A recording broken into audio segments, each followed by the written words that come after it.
আসসালামু আলাইকুম। আজকে আমরা আছি বাংলাদেশের সবচেয়ে উঁচু এবং সবচেয়ে মনোমুগ্ধকর জলপ্রপাতগুলোর একটি মাধবকুণ্ড জলপ্রপাত। সিলেট মৌলভীবাজারের বড়লেখা উপজেলায় পাহাড়ের কোল ঘেঁষে দাঁড়িয়ে আছে এই প্রাকৃতিক বিস্ময়। প্রকৃতির এক অপূর্ব সৃষ্টি মাধবকুণ্ড এই জলপ্রপাত।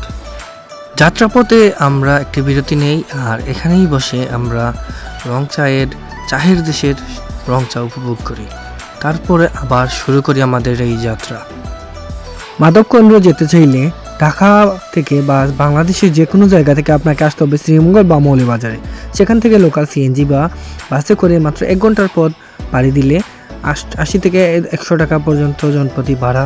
তারপরে এইখানে আপনার প্রবেশ ফ্রি হলো 20 থেকে 30 টাকা। আশেপাশে রয়েছে নানান ছোট বড় দোকান আছে, তারপর পিঠা স্থানীয় খাবারও আপনারা পেয়ে যাবেন। সেরা সময় হলো সেপ্টেম্বর থেকে ফেব্রুয়ারি। ওই সময় পানি খুব বেশি পরিষ্কার থাকে।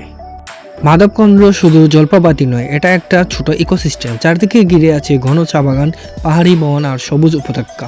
বর্ষাকালে জলপ্রপাতের রূপ হয় সবচেয়ে ভয়ঙ্কর আর সুন্দর। তখন পানির তুর আর শব্দ দুটোই দ্বিগুণ হয়ে যায়। দূর থেকে দেখলে মনে হয় আকাশ থেকে সাদা সুতোর মতো পানি নেমে এসেছে।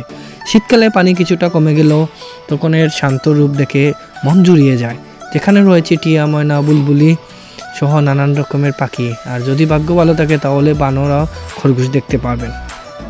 মাধবকুণ্ডের কাছেই আছে মাধবকুণ্ড ইকো পার্ক। এখানে বন বিভাগের তৈরি করা ওয়াচ টাওয়ার আছে, উপর থেকে পুরো উপত্যকা দেখা যায়। আর একটু দূরে মাধবপুর লেক, চা বাগানের মাঝে নীলচা পানি। এই লেকটাও দেখার মতো। অনেক মাধবকুণ্ড আর মাধবপুর লেক একসাথে ঘুরে যায়। স্থানীয়রা বলে মাধবকুণ্ডের পানিতে নাকি ঔষধি গুণ আছে, তাই অনেকে এখান থেকে পানি বোতলে করে নিয়ে যায়। প্রতিবিম্বে চারিদিকে অনেক নানান প্রজাতির গাছপালা, তা দেখেও আপনার মনটা ভরে যেতে পারে। জলপ্রপাতের কাছে পৌঁছাতে হলে প্রায় 200টি মতো সিঁড়ি বেয়ে নিচে নামতে হয়। যদিও পাথরের সিঁড়ি বেয়ে একটু কষ্ট হয়, কিন্তু নিচে পৌঁছে যখন এই বিশাল জলরাশি দেখবেন, সব ক্লান্তি নিমিষেই দূর হয়ে যাবে। অনেকে এখানে পানিতে পা ভিজিয়ে ছবি তোলে, কেউ পারিবারিক পিকনিকে যায়। সন্ধ্যার দিকে সূর্যের আলো পানিতে পড়ে যে রংধনু তৈরি হয়, সেটাও দেখার মতো।